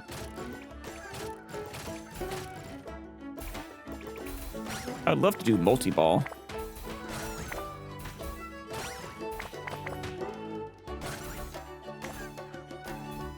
Get those two.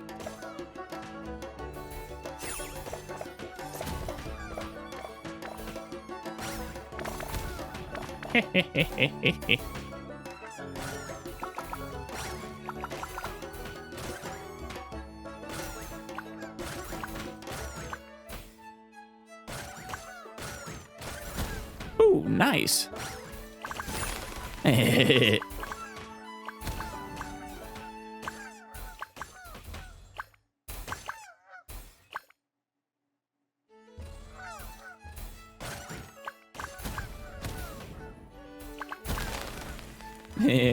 Oh, is my ability like a firework or something now? Or is that something I'm hitting? Okay, no, it's just getting big. It's something I was hitting.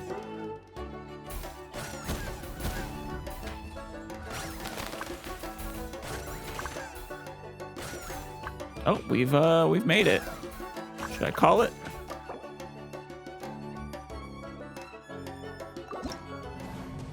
What? Bastard. I guess you have to wait for the time to run out after all. And there we go. What potatoes and grain fruit have in common? The ghouls come up with a shameless new defense, using dried grain fruit as makeshift shields, giving the ancient scarlet plume finches quite a headache. Bastards. They just won't quit, will they? Shameless ghoul. Ghoul that constantly hides behind the protection of a shield. To take it down, one will have to hit it at extra time. The bird decided on this shameless defense tactic after injuring its beak on dried grain fruit. Defeating the Chica bird grants more points, though. Ooh, double trouble. After use, summons 2 additional bouncing finch balls to pummel the ghouls off the field. However, these will clock out and go home after 10 seconds. Fair enough. Let's hit the explosive barrel.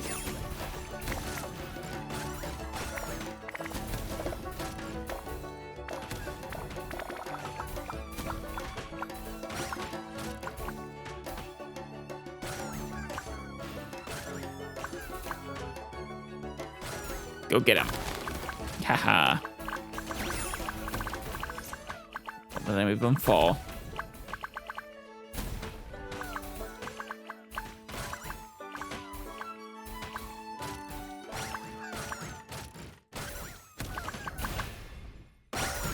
Beautiful. I wasn't sure about the rules of extra Finch balls falling, if it counts as a used ball or not. Usually multi-ball it does.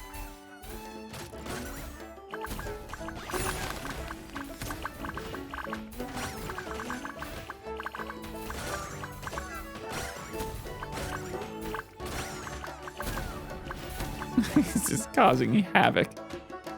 Mayhem.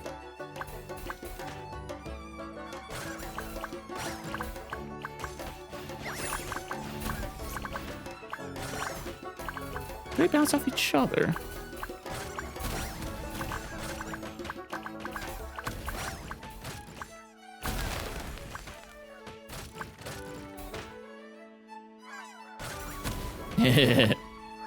Blow them up.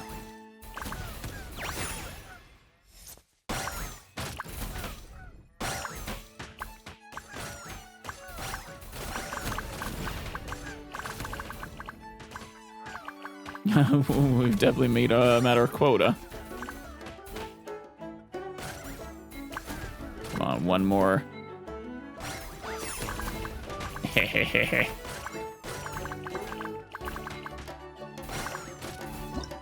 wanted one more explosion, oh well. The Brawlers of Tool Town. These goals are tools. Fortunately, the local ancient scarlet plume finches are quick-witted enough to make full use of their home turf, luring the goals to the city of wooden crates, a maze of stacked boxes left behind by the craftsmen. Ooh. Back to chip bandits. Oh, anything can come out of that box, including extra finches. All right.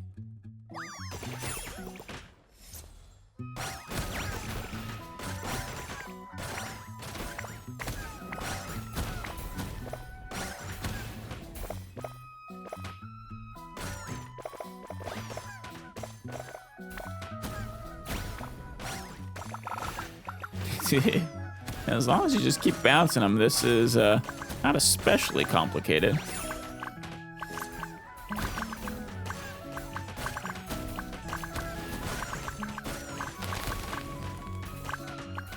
Really is basically just pinball. Slightly less difficult pinball.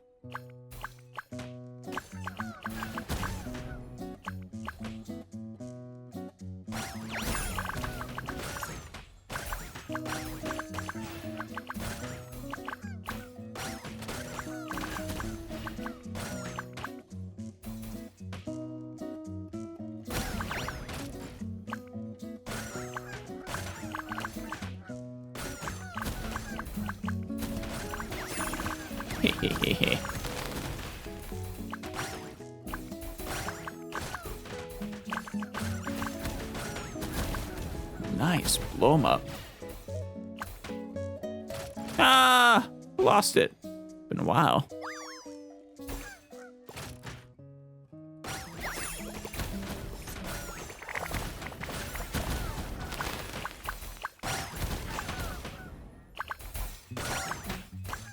Oh yeah. Oh, I wonder how they decide which one. I guess they probably keep track.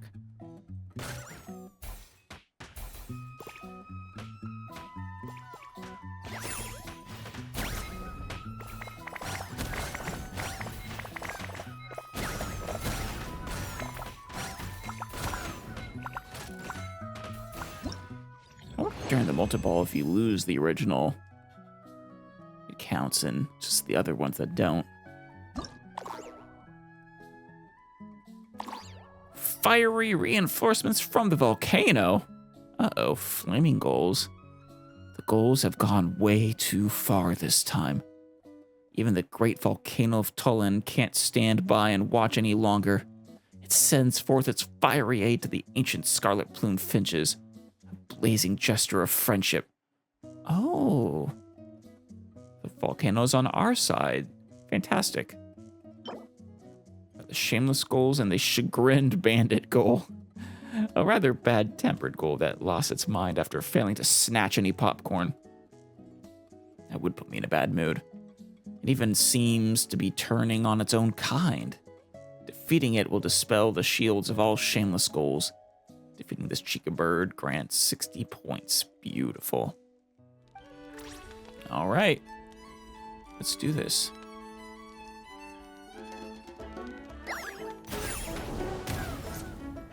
That worked well. Long cooldown, but there we go.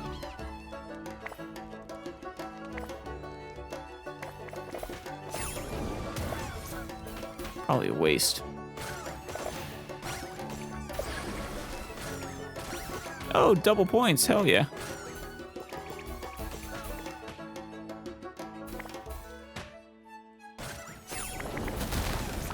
There we go. Beautiful double points.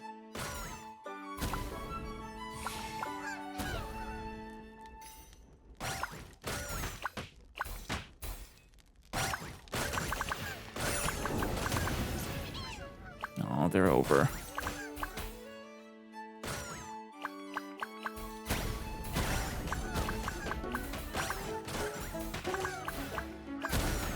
Hehehe.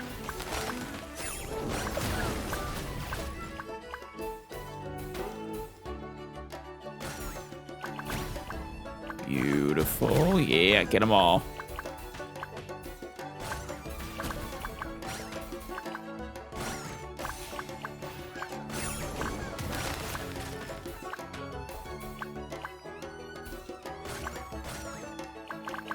There we go. Blow them up. Blow them up. Hell yeah.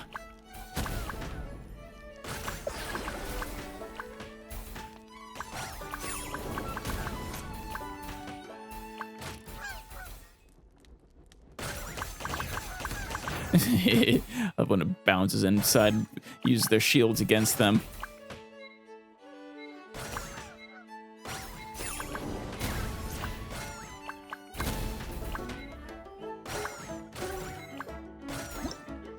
Beautiful. Reinforcements from the volcano. Or, well, no, we had the reinforcements. Bad-tempered ghouls didn't help them. Helped us. A medley of lucky moments. After teaching the ghouls a well-deserved lesson, the ancient scarlet plume finches realize the rascals haven't actually hoarded all the popcorn they stole. No? Determined to uncover the truth, the finches set out once more, searching for a secret domain said to be filled with hidden treasures. We still got the volcano on our side, good. Pretty much the same, except now we have a portal of prizes too. All right.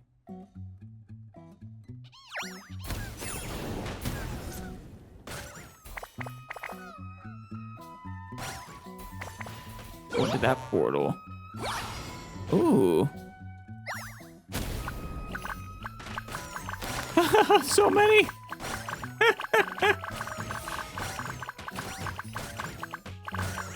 I love it. It's like a Mario level. Like a pipe level.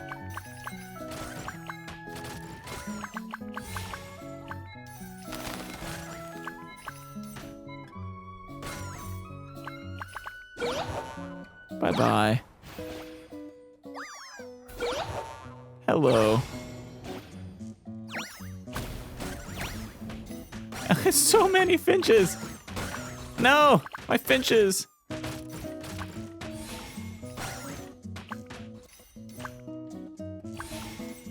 wonder if this uses up my real time too, or if this one is separate. We got what we needed.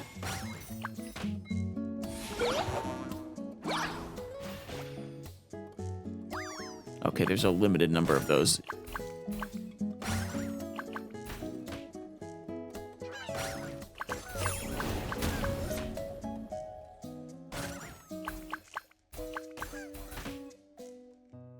We don't really need the final one.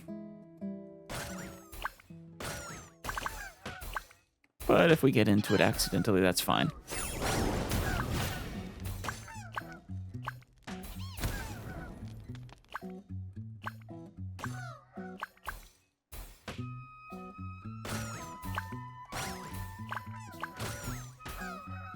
Oh, there we go.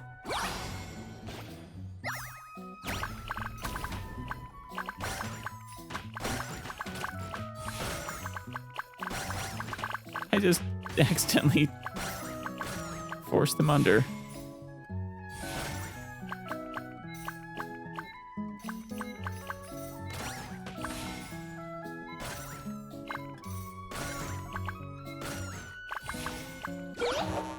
Those really are worth a lot of points. They don't make it terribly difficult to get as many points as you really want.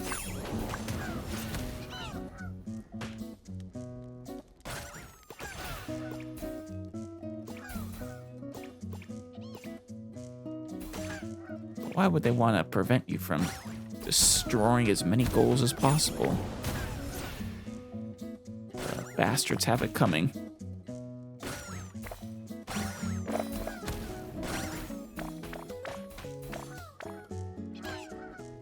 Got some angry ones down there.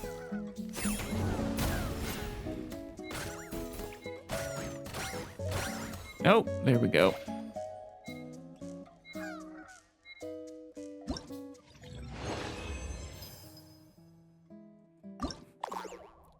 Almost doubled the highest score there. All right, the Master Weasel Mind appears. Uh-oh. What a weasel. At last, with the goal's main force defeated, the true mastermind finally shows itself.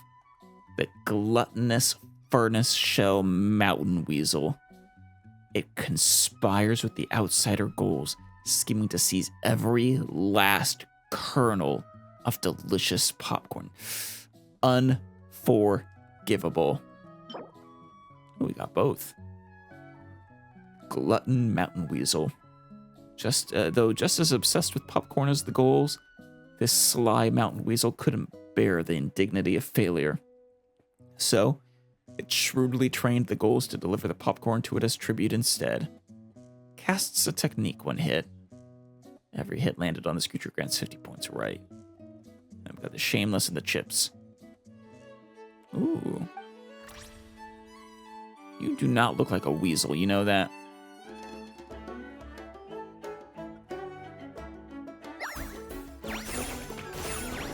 Hehe. Everything simultaneously.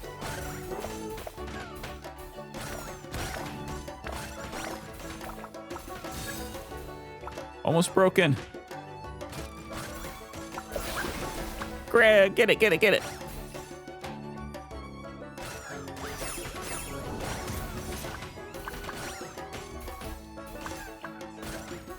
Come on, get the bastard.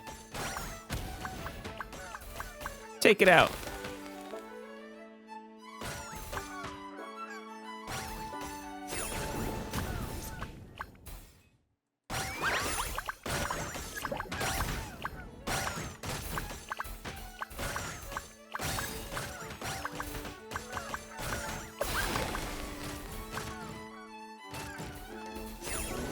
Where are you? There you are.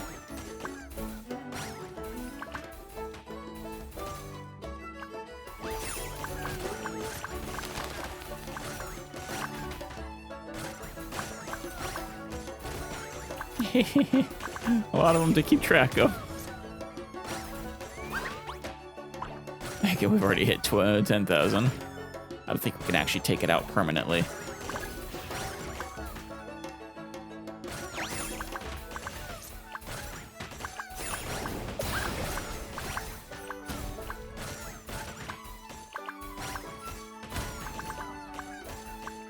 Oh my god. We did take it out permanently. Oh my, wow. Good riddance to the weasel.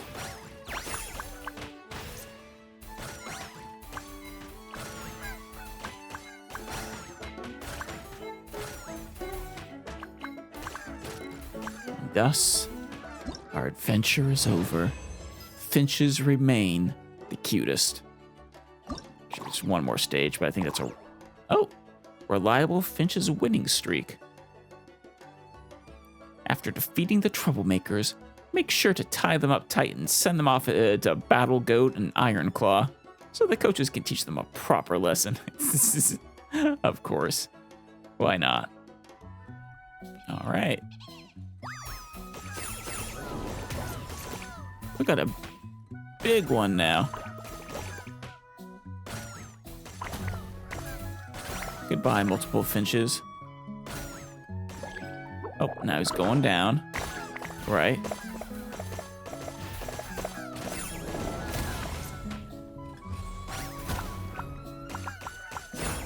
Oh, it's my ball now.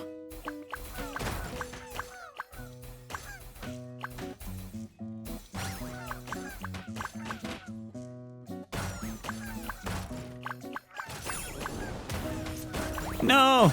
Ah!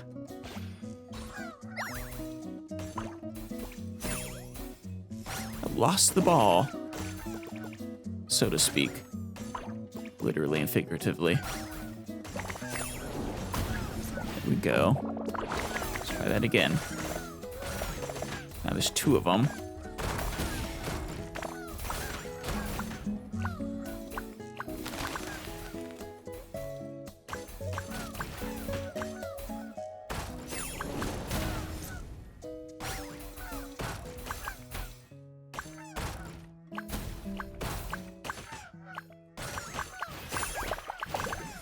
Didn't get,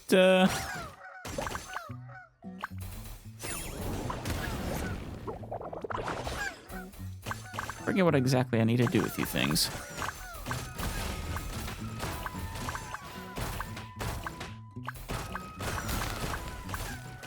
Yeah, I wanted to blow those up.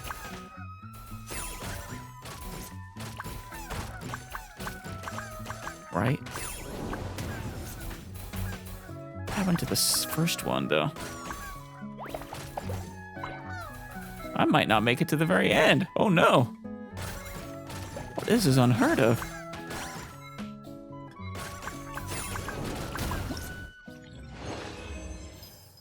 I didn't fully succeed.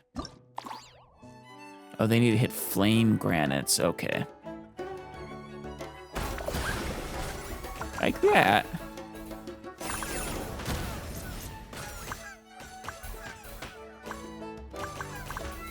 Much, much better.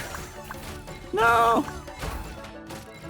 I guess I still have a bird up there somewhere. Beautiful. Much, much, much better. And with that, Finches really are the cutest. But stop going places that cause me semi-spoilers, damn it. Thank you. It's actually less about that and more that I imagine I'm not gonna well, I might remember this happening, but I won't remember the details. Basima.